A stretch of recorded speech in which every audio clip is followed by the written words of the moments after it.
de saluer Nathalie Appéré, dont vous connaissez le talent et la détermination, souhaitant vivement que demain elle soit votre députée. Elle remplacera un autre talentueux qui est Philippe Tourtellier, qui est à mes côtés, que je salue aussi. Ce sera demain aussi le choix d'une majorité pour agir, pour porter le changement, pour transformer le pays. Mais je dirais qu'au-delà de ces choix électoraux majeurs, c'est aussi un choix de société que nous aurons à faire. Quelle vision de l'avenir, quel futur partagé, quelle France voulons-nous, comment voulons-nous vivre ensemble, vivre en intelligence, comme on aime bien le dire dans l'agglomération rennaise. Regardons, mais Jean-Yves en parlera beaucoup mieux que moi, ce qu'est réellement le poids et la place de nos collectivités locales dans notre pays, sur nos territoires. Regardons qu'elles représentent 75% de l'investissement public civil, alors même qu'elles ne représentent que 10% de la dette, tout simplement parce qu'elles ont l'obligation de voter leur budget de fonctionnement en équilibre, et que contrairement à un État mal géré, eh bien, elles n'empruntent pas pour payer les salaires, pour faire vivre un certain nombre de services.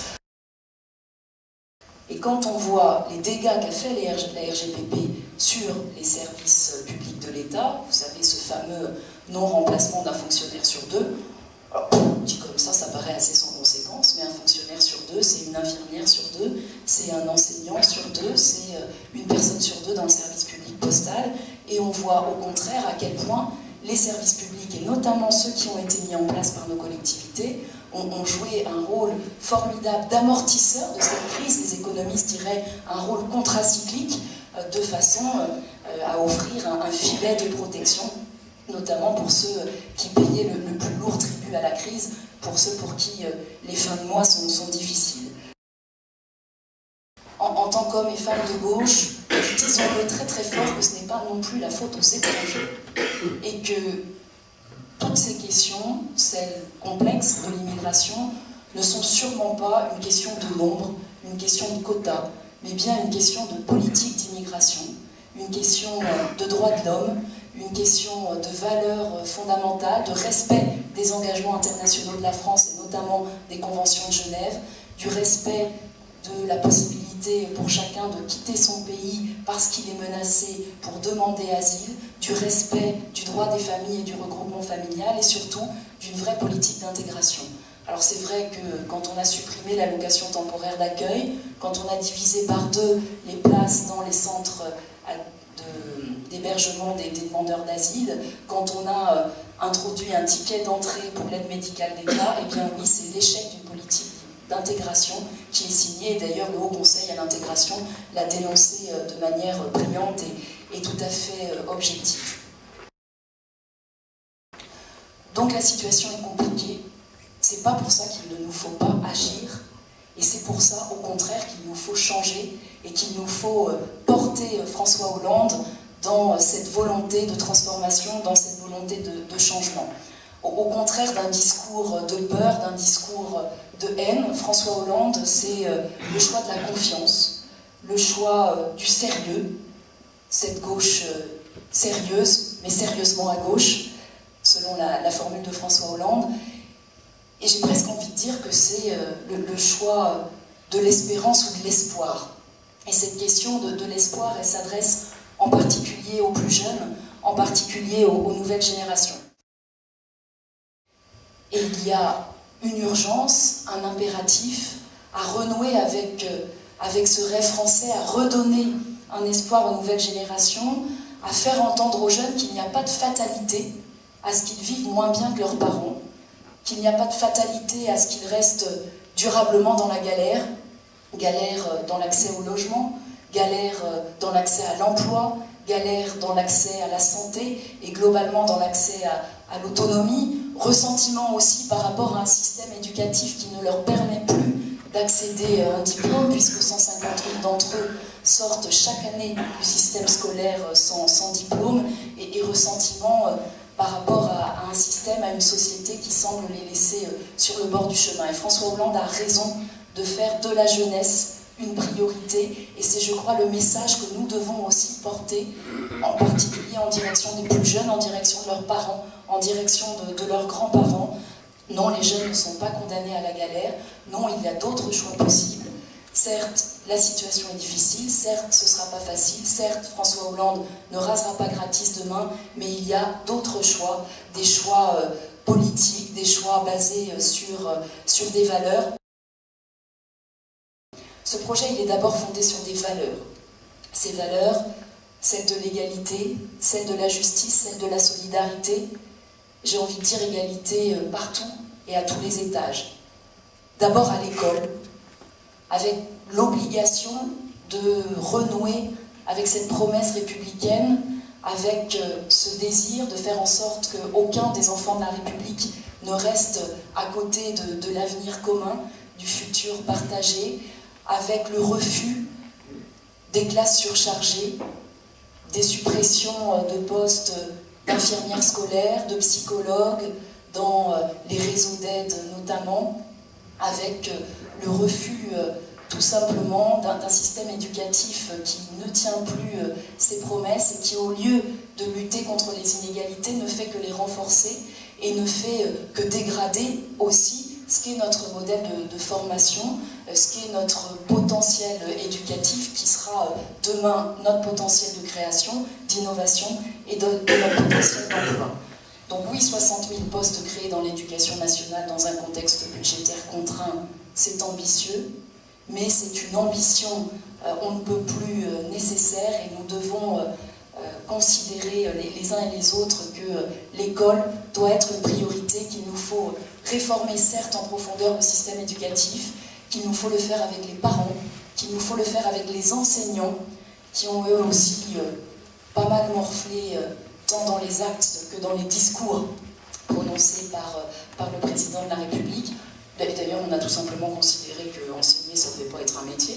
puisqu'on a, en supprimant les IUFM, supprimé tout simplement la formation des enseignants, en mettant notamment de jeunes professeurs directement devant des classes, et pour les plus jeunes d'entre eux, devant les classes dans les établissements les plus difficiles. Donc l'égalité, c'est la priorité à l'école. L'égalité, c'est aussi la défense d'un système de santé. Je le dis ici à Saint-Grégoire parce que il y a quelques jours, avec Michel et des militants grégoriens, nous avons fait un point rencontre à quelques pas d'ici, et il se trouve qu'on s'est posté devant une pharmacie.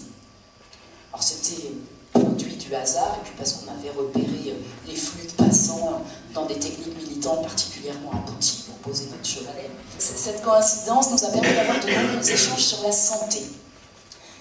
Nous a permis d'entendre des personnes nous dire qu'ils avaient certes une ordonnance, qu'ils s'étaient rendus à la pharmacie pour prendre les médicaments, mais que finalement ils n'avaient pris que 2 boîtes sur 4, parce qu'au regard des déremboursements, eh bien, ça représentait un coût trop important pour qu'ils puissent l'assumer. Ils nous ont dit avoir dû appeler 8 chirurgiens pour que le 8e accepte d'opérer sans dépassement d'honoraires. Ils nous ont dit, y compris ici à Saint-Grégoire, à Rennes, avoir dû attendre des mois pour obtenir un rendez-vous dans des hôpitaux publics surchargés. Ils nous ont dit ne pas pouvoir payer les mutuelles et les assurances santé complémentaires aujourd'hui du fait des taxations multiples mises en place. Le résultat des courses, c'est des choses tout à fait concrètes pour la santé des personnes, pour les individus, pour les familles, mais c'est aussi l'abandon d'une médecine de prévention et la résurgence d'un certain nombre de pathologies qu'on croyait oubliées dans un pays développé comme le nôtre. Il y a aujourd'hui des cas de gale, des cas de tuberculose dans un certain nombre de nos quartiers, dans un certain nombre de nos communes, parce qu'un tiers des Français disent avoir dû renoncer à des soins pour des raisons financières ou pour des raisons de saturation du service public de santé notamment. Impératif d'égalité aussi en matière de partage des richesses, en matière de protection sociale, en matière de protection du pouvoir d'achat, particulièrement mis à mal pour les plus démunis. Je citais les familles qui ont du mal à se soigner, qui ont du mal à boucler les fins de mois, et bien quand François Hollande prend des engagements concrets sur l'augmentation de 25% dès septembre prochain de l'allocation de rentrée scolaire, et bien ce sont des mesures concrètes dont il nous faut parler aux familles. Quand François Hollande parle de blocage des prix de l'essence pendant 3 mois dans l'attente du rétablissement de la TIPP flottante, et bien là encore ce sont des mesures concrètes dont il nous faut parler aux familles. Quand François Hollande parle d'encadrement des loyers dans les zones tendues, alors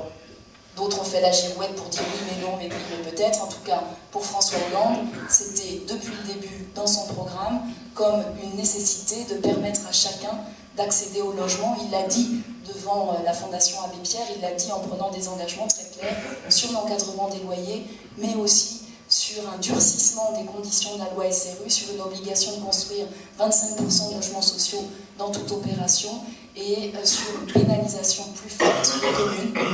Neuilly y compris, qui ne respectent pas l'obligation de construction de logements sociaux, pourtant tellement nécessaires dans notre pays. Le projet de François Hollande, c'est aussi un impératif, celui du redressement de la France. Le redressement à tous les niveaux, mais y compris le redressement économique, appuyé sur notre potentiel éducatif, sur notre potentiel de création, d'innovation, sur l'ensemble des expérimentations, des expériences menées dans nos territoires, et sur la nécessité de faire confiance aussi à l'entreprise, de trouver de nouveaux systèmes de financement pour cette création, cette innovation, parce que s'il n'y a pas de production de richesse, il n'y a pas de redistribution de cette richesse, et nous avons besoin de remettre notre économie sur ses pieds, de retrouver des stratégies industrielles, de retrouver des stratégies de développement sans lesquelles il n'est pas d'emploi, sans lesquelles il n'y aura pas de solution, notamment pour les personnes qui ont vu leur emploi détruit et qui sont aujourd'hui au chômage. Nous avons la possibilité, l'ambition de conquérir de nouveaux droits, de nous inscrire dans cette histoire formidable de la gauche, celle du progrès, celle des conquêtes. Je ne vais pas retracer l'histoire devant vous parce que vous la connaissez beaucoup mieux que moi. Il y a eu bien sûr le Front populaire, il y a eu le Conseil national de la résistance, il y a eu François Mitterrand, il y a eu Lionel Jospin et ce formidable bilan de 97 à 2002, l'APA, la CMU, le PAX, la parité.